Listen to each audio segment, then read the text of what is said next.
Hello everyone from Nawalparasi. आज म र मेरो हस्बेन्ड एकादशी पूजा गर्न लाग्दैछौँ and we are getting ready.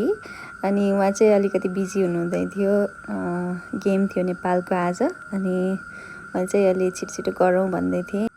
यो चाहिँ हाम्रो क्युट मन्दिर अनि हाम्रो तुलसीको मठ क्युट छ। मैले चाहिँ अनि अर्को गमलामा यो बाँसहरू उखुहरूको डन्डीहरू राखेँ। हामी पूजा गर्न लाग्दैछौँ। हाम्रो गणेशजीको स्थापना गरेर हामी पूजा गऱ्यौँ अनि वी बोथ आर न्यू अनि अवे फ्रम होम हामीले जति जानेको थियौँ अनि त्यति नै पूजा गऱ्यौँ। We feel really great. तर मिस हुँदो रहेछ कसरी गर्ने विधिहरू यताउता। घरबाट टाढा हुनुको फाइदा चाहिँ यही हो कि well lucky me, my husband knows more about pujas and all. अब चाहिँ हाम्रो श्रीहरिलाई निन्द्राबाट बिउजाउने पूजा स्टार्ट हुँदैछ।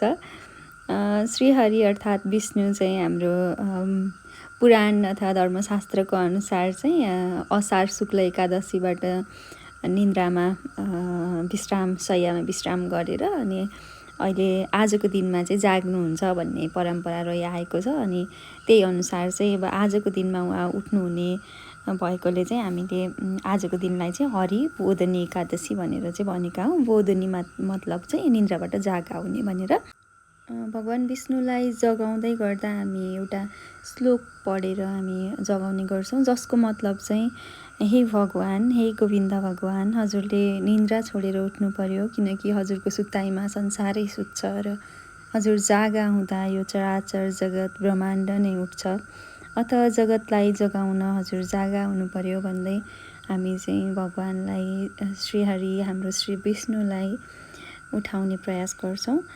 यही पूजाकै लागि म र मेरो हस्बेन्ड चाहिँ फास्ट बस्यौँ र अब जब हरिबोधनी एकादशी सकिएपछि चाहिँ हामी भगवान् विष्णु जब जागा हुनुहुन्छ अनि त्यसपछि चाहिँ हामीले अब त्यो जुन रोपेका थियौँ 4 महिना अगाडि त्यो तुलसीको चाहिँ हामी विधिपूर्वक विवाह गर्नतर्फ लाग्छौँ। विवाहमा चाहिँ अब छोरीको कन्यादान गरे जस्तै तुलसीको हात कल्पना गरेर दामोदरलाई चाहिँ भगवान्को हातमा, दामोदर भगवान्को हातमा दिनुपर्छ भनेर रहेछ। हामी सौभाग्य पनि दिँदै देखाउँदैछौँ हाम्रो तुलसीलाई। अनि भगवान्लाई तुलसी समर्पण गर्ने मन्त्र पनि रहेको छ, जसको मतलब चाहिँ सुवर्ण आदि अलङ्कारले सुसज्जित बनाएर नाना गरगहना तथा वस्त्र आभूषणले युक्त भएकी यस्ती तुलसी रूपी कन्यालाई दामोदर अर्थात् विष्णु रूपी हजुर वर समक्ष समर्पण गर्दैछु भन्ने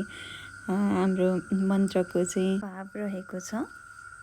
यी मैले दिएकी तुलसी रूपी कन्या ग्रहण गर्नुहोस् भन्नुपर्ने पनि रहेको छ।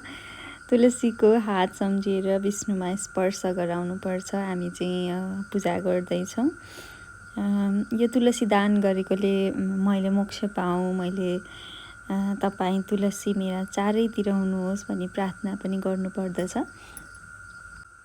हामीले सक्ने दान दक्षिणा सँगसँगै हामीले पकाएका भोजनहरू चाहिँ हामीले छुवाएका छौँ भगवान्जीलाई। हाम्रो मण्डपलाई चाहिँ स्पर्श गराएका छौँ र आशीर्वाद पनि लिएका छौँ। यो पूजा गर्ने क्रममा चाहिँ मलाई छुट्टै आनन्दित महसुस भएको थियो। यहाँ मेरो हस्बेन्डले मलाई टिका लगाइदिँदै हुनुहुन्छ। आज व्रतमा टिका आशीर्वाद दिँदै हुनुहुन्छ अनि उहाँले आफै लाउन खोज्दै हुनुहुन्थ्यो अनि म लगाइदिन्छु भनेर लगायौँ। यसरी नै हाम्रो आजको एकादशी हरिबोधनी एकादशीको व्रत समाप्त भयो। स्याटरडे सकियो। By by.